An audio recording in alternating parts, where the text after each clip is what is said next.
तो RCS academy पर आपका स्वागत है। दोस्तों हम लेके आए हैं आपके लिए RS मेंस के टॉपिक्स जो सबसे महत्वपूर्ण है और एग्जाम में सवाल पूछता भी है। 5 नंबर में सवाल बनना है दोस्तों स्पेस टूरिज्म से, यानी अंतरिक्ष पर्यटन। दोस्तों पर्यटन का मतलब यही होता है कि कहीं पर घूम के आना।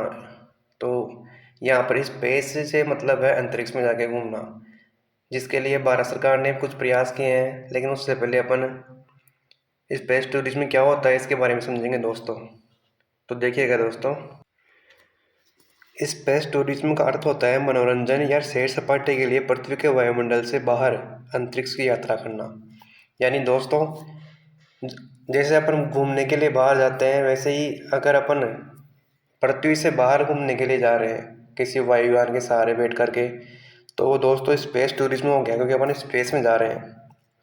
भारत सरकार इसरो के माध्यम से 2030 तक स्वदेशी अंतरिक्ष पर्यटन मॉड्यूल विकसित करने, गगनयान मिशन के जरिए मानव अंतरिक्ष उड़ान की क्षमता बढ़ाने और निजी क्षेत्र को बढ़ावा देने जैसे कदम उठा रही है। यानी दोस्तों बात ये है कि भारत सरकार भी चाहती है कि इसरो को या फिर भारत जो है उसको स्पेस के माध्यम से ज़्यादा रेवेन्यू मिले। तो इसके लिए भारत से अंतरिक्ष स्पेस स्टेशन यानी BAS बना रहा है। साथ में भविष्य में मेन मिशन भी करने जा रहा है इसरो के द्वारा, जिसमें अंतरिक्ष यात्री जो है वो भारत में जाएंगे। तो इस प्रकार दोस्तों भारत भी अंतरिक्ष मतलब पर्यटन में पीछे नहीं रह रहा है। भारत सरकार भी जो है वो काफ़ी प्रयास कर रही है दोस्तों। स्पेस टूरिज्म का महत्व आप ऐसे समझ सकते हैं कि अर्थव्यवस्था में सबसे ज़्यादा जो मुनाफा होता है वो पर्यटन के माध्यम से होता है। जैसे राजस्थान में पर्यटन के माध्यम से बहुत सारा गवर्नमेंट को रेवेन्यू जनरेट होता है, तो वैसे ही स्पेस के माध्यम से एक अकेला व्यक्ति 100 व्यक्तियों के बराबर रेवेन्यू जनरेट कर सकता है, या उससे भी कई गुना ज़्यादा। तो आने वाले टाइम के अंदर स्पेस टूरिज्म जो है वो किसी भी अर्थव्यवस्था या फिर भारतीय अर्थव्यवस्था के लिए एक बूस्टर की तरह साबित होगा, जिससे काफ़ी ज़्यादा फायदा होगा। दुनिया का पहला space tourist Dennis Anthony Tito था। यानी जो डेनिस एंथोनी टिटो है, ये दुनिया का पहला व्यक्ति है जो स्पेस में घूम के आया था। दोस्तों इसने 2001 में ही स्पेस की यात्रा कर ली थी। थोड़े समय पहले स्पेस टूरिज्म फिर से खबरों में आया, क्योंकि अमेजोन का जो मालिक है वह अपने परिवार वालों को अंतरिक्ष में घुमा के लेके आया था दोस्तों। तो आने वाले टाइम में प्रत्येक कंट्री के लिए या फिर प्रत्येक जो स्पेस ऑर्गेनाइजेशंस है उनके लिए स्पेस टूरिज्म एक बहुत बड़ा रोल प्ले करेगा दोस्तों। भारत सरकार के द्वारा स्पेस टूरिज्म के लिए कौन कौन से प्रयास किए गए इसके अपन 4 पॉइंटों के माध्यम से समझ सकते हैं। प्रथम पॉइंट है गगनयान मिशन। भारत का सबसे मोस्ट प्रेस्टिजियस मिशन है दोस्तों, जो मनुष्यों को अंतरिक्ष में सुरक्षित ले जाने और वापस लाने की तकनीक को विकसित कर रहा है। यह स्पेस टूरिज्म के लिए आधारशिला है, क्योंकि पहली बार भारत जो है वो गगनयान के माध्यम से ही अंतरिक्ष में अपनी स्वदेशी टेक्नोलॉजी से अंतरिक्ष यात्रियों को अंतरिक्ष में उतारेगा, जो कि एक भारत के लिए मील का पत्थर साबित होगा दोस्तों। नंबर 2 पॉइंट है स्वदेशी पर्यटन मॉड्यूल। इसरो का एक ऐसा टूरिज्म मॉड्यूल विकसित कर रहा है जिससे 2030 तक आम भारतीय अंतरिक्ष की यात्रा कर सकेंगे। यानी दोस्तों इसरो है ना, वो सिर्फ ये नहीं चाहता है कि सिर्फ जो अंतरिक्ष यात्री है वही भारत मतलब भारतीय मूल के जो व्यक्ति है वही अंतरिक्ष में घूम के आए। इसके अलावा जो इसरो है वो चाहता है कि जो आम व्यक्ति है वो भी अंतरिक्ष की सैर करके आए, और वो भी सिर्फ और मिनिमल कॉस्ट के ऊपर।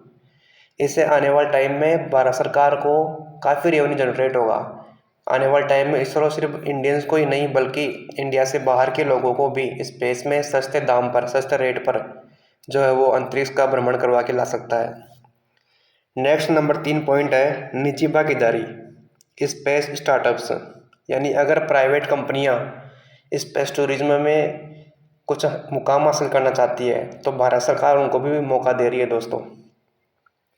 सरकार ने निजी कंपनियों के लिए अंतरिक्ष क्षेत्र खोल दिया है, यानी बहुत सारे स्टार्टअप्स खोल दिए हैं जो गवर्नमेंट के माध्यम से कुछ हेल्प लेकर या फिर अपने आप से अंतरिक्ष क्षेत्र में कुछ महत्वपूर्ण मतलब कदम उठा रहे हैं।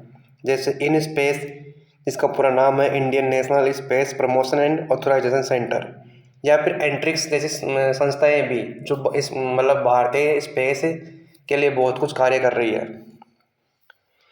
जैसी संस्थाएं निजी खिलाड़ियों को बढ़ावा दे रही है, यानी जो प्राइवेट जो मतलब प्लेयर्स है या फिर जो प्राइवेट कंपनियां हैं जिनके मालिक घूम के आना चाहते हैं, उन सब के लिए स्टार्टअप्स खुल रहे हैं, वो भी अंतरिक्ष में भ्रमण करने के लिए जा सकते हैं। जो भविष्य में उपकक्षीय पर्यटन उड़ानें संचालित कर सकती है, यानी जो प्राइवेट जो स्टार्टअप्स है वो फ्यूचर के अंदर अर्थ के ऑर्बिट में जाने के लिए पर्यटन के रूप में घूम के आ सकती है, यानी अर्थ के अपन चारों तरफ चक्कर लगा के आ सकते हैं। नेक्स्ट है पॉइंट नंबर 4, अंतरिक्ष नीति।